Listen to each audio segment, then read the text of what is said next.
दर्शकबिन नमस्कार। Prime times टेलिभिजनको दैनिक श्रृङ्खला अध्यात्म दर्शनको आजको श्रृङ्खलामा हार्दिक स्वागत छ। म बालचन्द्र अधिकारी। आज विक्रम सम्वत 2077 साल पौष महिनाको 16 गते बिहीबार, तदनुसार डिसेम्बर 31 तारिक सन् 2020। पौष कृष्ण पक्षको प्रतिपदा तिथि, पुनर्वसु नक्षत्र, इन्द्रयोग, दैत्यकर्ण, मिथुन राशिमा चन्द्रमा। आज बिहान सूर्योदय 6:56 हुनेछ भने सूर्यास्त साँझ 5:18 हुनेछ। आज कोशी कोका सङ्गममा विशेष मेल लाग्ने दिन परेको छ। राम्रो काम सुरु गर्नको लागि र यात्रा गर्नको लागि आज मध्याह्न कालभन्दा पछिको समय महत्त्वपूर्ण मानिन्छ। दर्शकबिन, यो पञ्चाङ्ग सम्बन्धी जानकारी पश्चात कार्यक्रमको अर्को श्रृङ्खला शुभारम्भ गरौँ राशिफलबाट। मेष राशि। आत्तिने बानीले केही समस्या निम्ताउन सक्छ, सजग रहनुहोला। धैर्य तथा मेहनतले सम्मानित स्थान पनि प्राप्त हुनेछ। बुद्धिले काम लिँदा योजना अगाडि बढ्नेछ। आजको श्रमबाट पछिलाई फाइदा हुनेछ भने बौद्धिक अभिव्यक्तिको तारिफ गर्नेछ राम्रोले। अध्ययनमा प्रगति हुनेछ भने ज्ञानलाई निखार्ने अवसर पनि आज प्राप्त हुनेछ। नीति नियमलाई व्यवस्था गर्दा केही चुनौतीहरू पनि आज प्राप्त हुनेछन्, यसकारण विचार गर्नको लागि आग्रह गर्छु। तपाईँको लागि आज रङको कुरा गर्दा पहिलो रङ अङ्कको रूपमा हेर्दा 5 अङ्क, दिशा भने पूर्व दिशा शुभ रहेको छ। वृष राशि। आफन्तसँग रमाइलो भेटघाट हुनेछ। आकर्षक उपहारले मनमा उत्साह जगाउनेछ। मित्रता प्रेमको बन्धन कसिलो हुनेछ। परिवारजनको साथ जुट्नाले अप्ठ्यारा परिस्थितिलाई पनि सहज बनाउन सक्नुहुनेछ भने व्यवसायबाट सामान्य आम्दानी भइरहनेछ। भौतिक व्यस्तताले गर्दा यहाँलाई आजको दिन राम्रो पनि बनाउँछ एक अर्थमा, तर अर्को भावबाट हेर्ने भने आफ्ना नजिकको इष्टमित्र भने केही टाढिन सक्नु पनि देखिएको छ। तपाईँको लागि आज सेयर बजारको कारोबारले साह्रै महत्त्वपूर्ण रूपमा सहयोग गराउनेछ अथवा उठाउनेछ। यहाँलाई अङ्कको रूपमा हेर्दा आज यहाँलाई 3 अङ्क, दिशाको रूपमा हेर्दा उत्तर दिशा भने, अनि रङको कुरा गर्दा सेतो रङले साथ दिनेछ। मिथुन राशि। अरूको करकापमा काम गर्नुपर्ने परिस्थिति आउन सक्छ। उधारमा व्यापार हुनेछ भने व्यवसायमा लगानी बढाउनु पर्ने समय रहेको छ। आज पछिका लागि केही वस्तु त्याग्नुपर्ने हुनसक्छ। सैमानका लागि लाभांश पनि त्याग्नु पर्नेछ। अवसरका लागि दौडधुप गर्नु परे पनि त्यो काम थाल्ने हुनेछ। खर्च लाग्यो भने यात्राको सहित प्राप्त हुनेछ। व्यवसायमा थाल्न सरसापट दिनुपर्ने हुन सक्छ। यहाँको लागि आज रङको कुरा गर्ने भने हरियो रङ, अङ्कको रूपमा हेर्दा 6 अङ्क, दिशा भने पश्चिम दिशा शुभ रहेको छ। कर्कट राशि। यो राशिहरूको लागि कर्मयोगको विशेष फल आज प्राप्त हुनेछ। अनि प्रत्यक्ष नतिजाले मनमा उत्साह जगाउनेछ भने आय आर्जन बढ्नेछ। उठ्नुपर्ने रकम हात लागि प्राप्त हुनेछ। यति मात्र होइन, पशुपालन तथा व्यापारमा प्रशस्त फाइदा हुनेछ। चल अचल धनको उपयोगबाट मनले राम्रो फाइदा यहाँलाई दिइरहेको हुनेछ। मेहनत गर्दा त्यो फाइदा हुने काममा जग बसाउने समय रहेको छ। ऋण तथा कर्जा पनि चुक्ता आज प्राप्त हुनेछ। यो अर्थबाट आर्थिक दृष्टिकोणबाट आज साह्रै महत्त्वपूर्ण दिन रहेको छ यहाँको लागि। रङको कुरा गर्दा घिउ प्रकारको रङ, अङ्कको रूपमा हेर्दा 4 अङ्क, दिशा भने उत्तर दिशा शुभ रहेको छ। सिंह राशि। आफ्नो श्रमबाट अरूले फाइदा उठाउने चेष्टा गर्ला। केही विवादास्पद जिम्मेवारी आउन सक्छ, तर मेहनत गर्दा पछिका लागि भने यो एउटा विशेष अवसरको स्वरूपमा हुनेछ। व्यक्तिहरूसँग मित्रता बढ्न सक्छ। साइनो घाँसनिबाट जोगिएर व्यवहार गर्दा राम्रो होला। नोकरी तथा व्यवसायमा फाइदा हुनेछ। तारिफयुक्त कामले समाजमा लोकप्रियता पनि बढाउन सक्नेछ। यहाँको लागि रङको कुरा गर्ने हो भने हरियो प्रकारको रङ, अङ्कको रूपमा हेर्दा 5 अङ्क, दिशा उत्तर दिशा शुभ रहेको छ। कन्या राशि। स्वार्थी प्रवृत्तिले विवादमा परिनेछ। सजग रहनुहोला। सम्भावना र अवसरको खोजी गर्ने समय रहेको छ। आम्दानी थोरै भए पनि आवश्यकता पुरा हुनेछन्, केही चिन्ता मान्नुपर्ने छैन। दिगो फाइदा हुने योजना आज बनाउन सक्नुहुनेछ भने शुभचिन्तकहरूले साथ दिनेछन्। भविष्यका लागि कर्म सञ्चय गर्ने आज समय रहेको छ। सामाजिक कामले नाम, दाम र इनाम पनि आज दिलाउनेछ। अनि आध्यात्मिक चेतनाले सेवामूलक काममा आज प्रवृत्त गराउनेछ। यहाँको लागि आज रङको कुरा गर्दाखेरि स्लावर प्रकारको रङ, अङ्कको रूपमा हेर्दा 7 अङ्क, दिशा पूर्व दिशा शुभ रहेको छ। तुला राशि। सामान्य कामका लागि दौडधुप गर्नुपर्नेछ। तत्काल फाइदा हुने काममा जुट्नु पर्दा परिबन्धनले चुनौती निम्ताउन पनि सक्नेछ। ठुलो भागको आशा राख्दा भएको पनि घुम्न सक्छ। विचार प्रिय हुनुहोला। अरूसँग झर्किएर रिसाएर तुरुन्त बोलिहाल्ने यहाँको स्वभावबाट भने केही काम बिग्रिन पनि सक्नेछ, विचार पुर्याउनु होला। खानपान र आहार विहारमा केही ध्यान पुर्याउनु भयो भने अरू पक्ष सबै राम्रो छ। यहाँको लागि आज रङको कुरा गर्ने हो भने वैजयन्ती प्रकारको रङ शुभ अङ्कको रूपमा हेर्दा 5 अङ्क अनि दिशा भने पूर्व दिशा शुभ रहेको छ। वृश्चिक राशि। प्रयत्न गर्दा व्यापार बढ्नुका साथै व्यवसायमा लाभ हुनेछ। भौतिक साधन जुट्नाले आम्दानी बढ्नेछ भने नयाँ कामको पनि आज प्रारम्भ हुनेछ। प्रेमको बन्धन आज कसिनेछ, प्रेम प्रस्ताव पनि आउने योग रहेको छ। अतिथिको रूपमा सत्कार प्राप्त हुनेछ। परिस्थिति अनुकूल रहे पनि भौतिक सुविधाले खर्च केही निम्त हुन सक्छ। विवादले रमाइलो क्षणका लागि पनि केही मन खिन्न पार्न सक्छ। आजको अपराह्न कालमा अरू पक्ष सबै राम्रो छन्। अप्रदर्शित क्षेत्रबाट यहाँलाई आज धन आगमन हुनेछ। रङको कुरा गर्दा रातो रङ अङ्कको रूपमा हेर्दा 6 अङ्क अनि दिशा भने पूर्व दिशा शुभ रहेको छ। धनु राशि। द्वेष तथा ईर्ष्या गर्नेहरूले दुःख दिए पनि चुनौती चिर्दै काम बनाउन सक्नुहुनेछ। स्वास्थ्य सबल रहनेछ भने पराक्रमद्वारा अधिकार स्थापित गर्न पनि आज यहाँ सफल व्यक्तिको स्वरूपमा उभिन सक्नेछ। तत्काल फाइदा नभई पनि दिगो आर्थिक लाभ हुने काम प्रारम्भ हुनेछ भने पछिका लागि तत्काल गर्ने अवसर प्राप्त हुनेछ। रोकिएका काम बन्नाले मनमा उत्साह जाग्नेछ भने मेहनतले प्रतिस्पर्धाको दौड समेत जिताउन सक्छ। तपाईँको लागि आज रङको कुरा गर्दा पहिलो अङ्कको रूपमा हेर्दा 5 अङ्क दिशा भने दक्षिण दिशा शुभ रहेको छ। मकर राशि। शुभचिन्तकहरूले साथ दिनेछन्। लगनशीलताले राम्रै उपलब्धि दिलाउनेछ। पढाइ लेखाइमा प्रगति हुनेछ भने सेवामूलक कामबाट धनलाभ हुनेछ।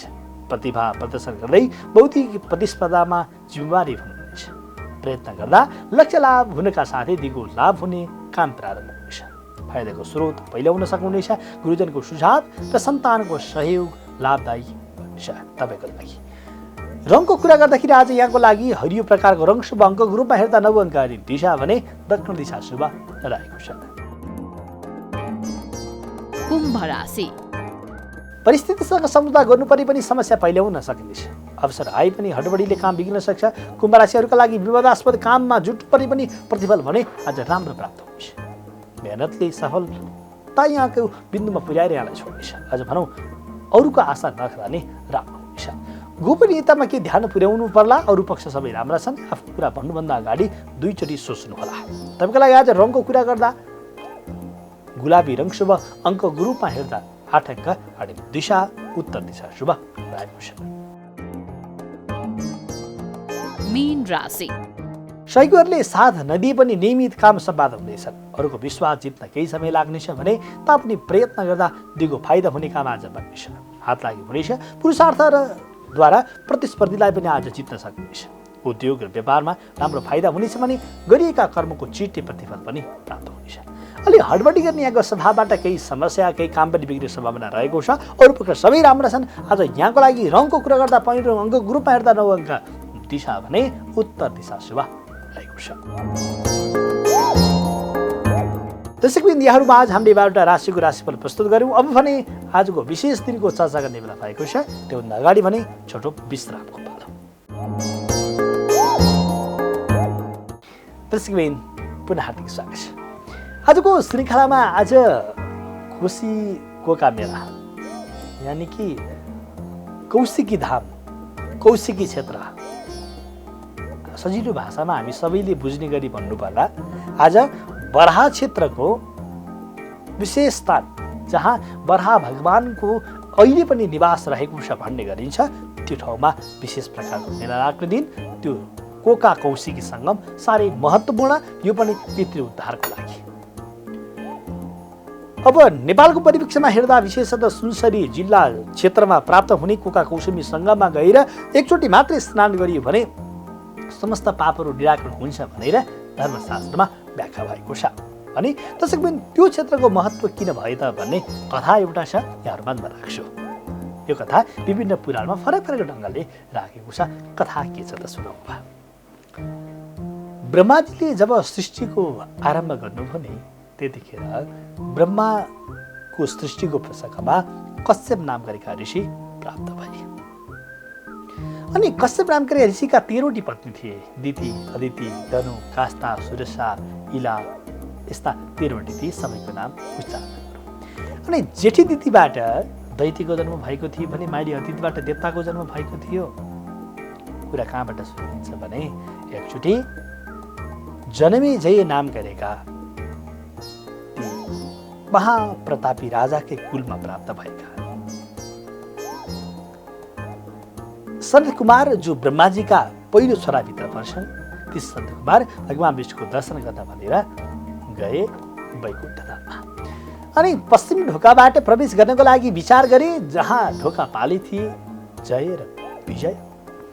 जय र विजयलाई गएर ती सन्त कुमारले प्रार्थना गरे, हे द्वारपाल हो, हामीलाई भित्र भगवानको दर्शन गरेर जान दिनुहोस्। भन्दा जय विजयले भर्खर 5 वर्षका यति साना सन्त कुमार जो ब्रह्माजीकी श्राप परेको थियो, उनलाई 5 वर्षको हुनु परोस् भनेर त्यस्ता सानो बच्चालाई माथि जाँदा बिगालन भनेर जान दिएनन्। वाद विवाद भयो। अन्त्यमा जय र विजयलाई सन्त कुमारले तिमीहरू जन्मिनु परोस्, यानि कि मर्त्यमण्डलमा जानु परोस् भनेर श्राप गरिदिए। सारी रुन कराउन थाले जय र विजय सारी रुन कराउन थाले। त्यही बेलामा भगवान आउनुभयो। आएर सन्त कुमारको अवस्था देखेपछि भगवान खुसी हुनुभयो। दर्शन गर्नको लागि आएका सन्त कुमारसँग हात जोडेर माफी माग्नुभयो, यो गल्तीलाई क्षमा प्राप्त होस्। सन्त कुमारले एक कुरा भने, भगवान हामीले बोलिसकेको हुनाले क्षमता दिनु मिल्दैन, बरु तपाईँले उद्धार गर्नुहोस् भनेको भएर तिनै भगवानका पार्षदहरू जय र विजय थिए। भगवानले भन्नुभयो, तिमीहरू मसँग शत्रुता गर्छौ भने 3 जन्ममा, मित्र बन्छौ भने 6 जन्म आउनु पाउँछौ भनेपछि दुई भाइले भने, हामी बरु शत्रु बन्छौँ तर हजुरको साथ छोड्न चाहँदैनौँ धेरै समय। ल त मैले जन्मिने प्रयास गर्न थालेका थिए, कहाँ गएर जन्मियो भनेर। त्यतिखेर दितीले गएर यज्ञ स्थानमा बसेका कश्यपलाई सन्तानको चाहना गरिन्, आग्रह गरिन्। अनि कश्यप र दिदीबाटै हिरण्याक्ष हिरण्यकश्यपको जन्म भएको थियो भन्ने गरिन्छ। गर्भावस्थामा बस्दा हिरण्यकश्यप पहिला गयो, जन्मिने बेलामा भने हिरण्याक्ष पहिला दाजु भाइले जन्मिएको प्रसङ्ग छ। जब हिरण्याक्षको बाल्यकाल बित्दै बित्दै गयो, अब महाप्रतापी जस्तो पनि देखिन थाल्यो। यस समय आफ्नो पराक्रम बढाउनको लागि ब्रह्माजीको तपस्या गरे हिरण्याक्षले। ब्रह्माजी साह्रै खुसी भएर वरदान माग्न भनेर आउनुभयो।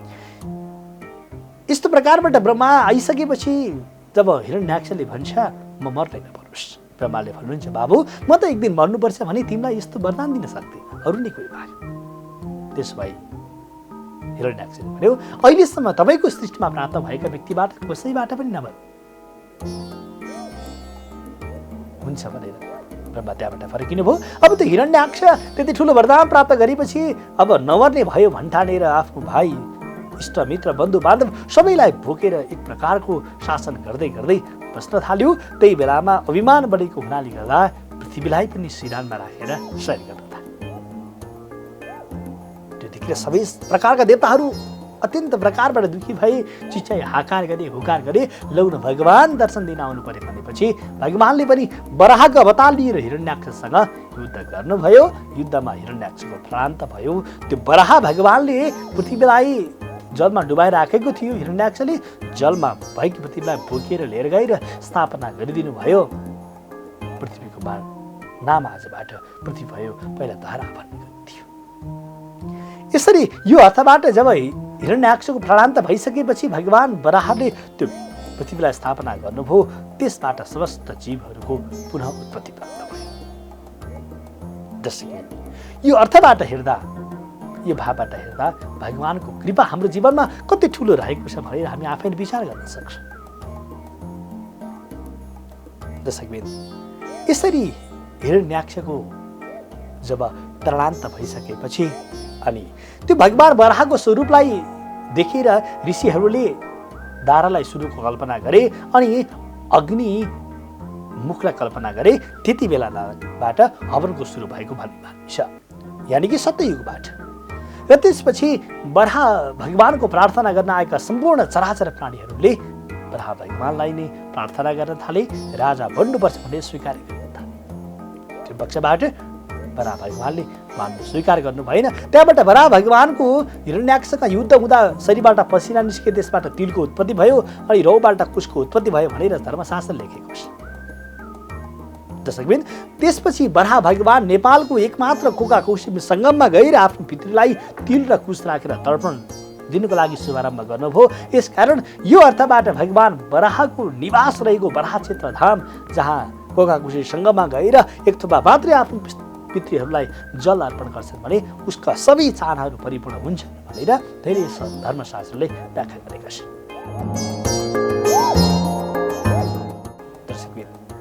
यो भावबाट यसरी विचार गर्ने हो भने कोका कौशमी सङ्गममा गएर जो व्यक्तिले जीवनमा एकचोटि मात्र डुबुल्की लगाउँछ भने अब उसको संसारमा जन्म हुँदैन भनेर पनि लेखिएको छ। गङ्गा माताको साह्रै ठुलो महिमा छ, व्यापक ठुलो चर्चा पनि छ। त्यसैले आज कोका कौशमी सङ्गममा गएर पितृको सम्झनामा जल अर्पण गर्ने विशेष प्रकारको दिन भएको हुनाले यो दिनको अवसरमा यहाँहरूलाई शुभकामना व्यक्त गर्दै अर्को श्रृङ्खलामा फेरि हामी यस्तै जानकारीहरूमा लिएर आउने नै छौँ। आजको श्रृङ्खलाबाट भने हाम्रो समग्र युनिट बिदा माग्दछ। यहाँहरूको समय कल्याणमय होस्, मङ्गलमय होस्। नमस्कार।